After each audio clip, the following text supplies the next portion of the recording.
Welcome back, everyone, to Living Local. Well, right here in the Springs, we certainly have some big Halloween fans, and one of them happens to work here with us. She is a fantastic morning producer who has made it known that she worships Halloween and what it represents. Liz Irvine Madrid is here this morning. How are you?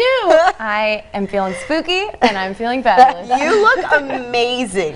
What were your thoughts when we said, hey, can you come in costume? Were you like, yeah? Yeah, I was like, what should I do? Because I always have all these crazy ideas, and then finally just went with something simple, a little ghoulish, kind of didn't want to go too scary. Well, I think you look amazing. I don't even know how you pull this off, but here's the thing. You absolutely love Halloween. I've had many chats with you in this building where I'm like, hey, where can we go for Halloween parties? Where's the best way? But how did this all start?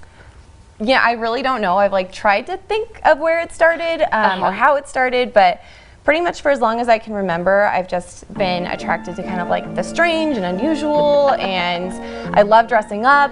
And I think Halloween is really cool too because, and I know we've talked about this, but it's a day when you can really explore your fears in a safe way, in a fun way. You can play around with them a little bit, and it's all in good fun.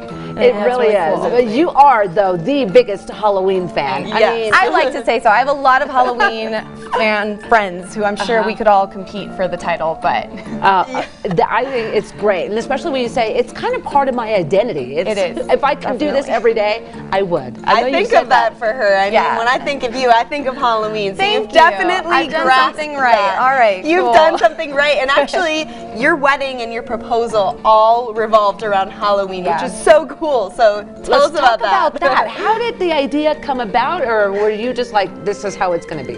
Well, so, you know, a lot of women, a lot of men too, I'm sure, think about what their wedding's going to be like when they grow up. And I had an idea, and I was like, man, I really hope my future partner likes Halloween, because if not, this is going to be a real bummer.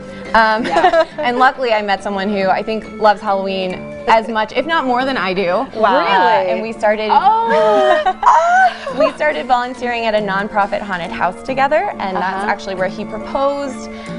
We were both in costume when he proposed in front of a ton of guests that were in line. I love that picture, by the way. Did you get married at the Lodge? I did. I love that place. Uriah was your photographer. That's awesome. This is amazing. He is amazing. Yeah. Okay, this is the complete opposite of a traditional wedding. Yes. What was that like, planning it, and what is your favorite memory once it was all said and done? Oh, well, I think my favorite memory, before I forget that question, is we reenacted the scene from Beetlejuice, the Deo scene at dinner.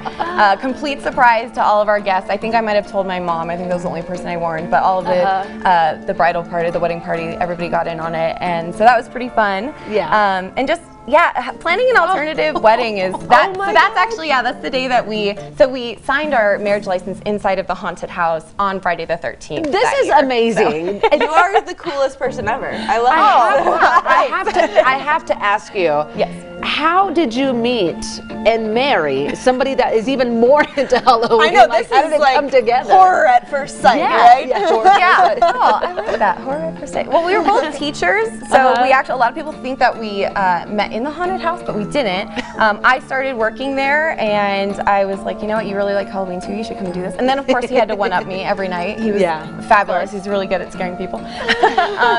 And so, I mean, it all came together really perfectly.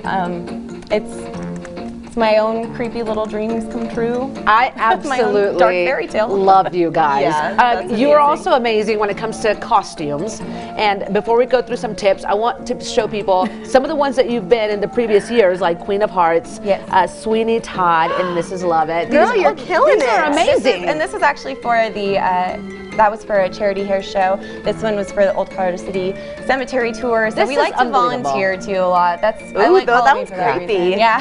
What are some tips that you have for viewers this morning who are about to indulge in Halloween and they're getting their costumes ready? I would say don't be afraid to just do whatever you want to do, really. Like, have something fun. Don't be afraid to look silly. You don't have to look exactly like if you're trying to mimic like a character from a show or something. I don't think you ever have to look exactly like it. You can always put your own spin on it. There are different kinds of blood. I think people need to remember that when they're putting their costume together. You've got drying blood, you've got sticky blood, scab blood, mouth blood, lots of different kinds of blood, and you don't want to put one somewhere that it doesn't belong, so be careful with your blood collection. And at the end of the night, wash your face very well. I recommend Garnier Micellar water. Especially with airbrush makeup. Well, Liz, thank you so much for being with us today. You're such an inspiration, especially when it comes to Halloween, because I just love how you just throw it out there. You love it. You're all about it. Thank you so much. I need to one-up my costume now. I'm not feeling like I did well enough. I hope everyone has a magical Halloween. Yes, I absolutely love it. All right, everyone. We've got a lot more coming up on the show. The Air Force Academy versus Army. It's the rivalry of the year. Yep, the game's coming up. We will give you all the details after the break. And we are finding out all about this big game and how you can get in on the action. Stick with us. Spartan territory, and he's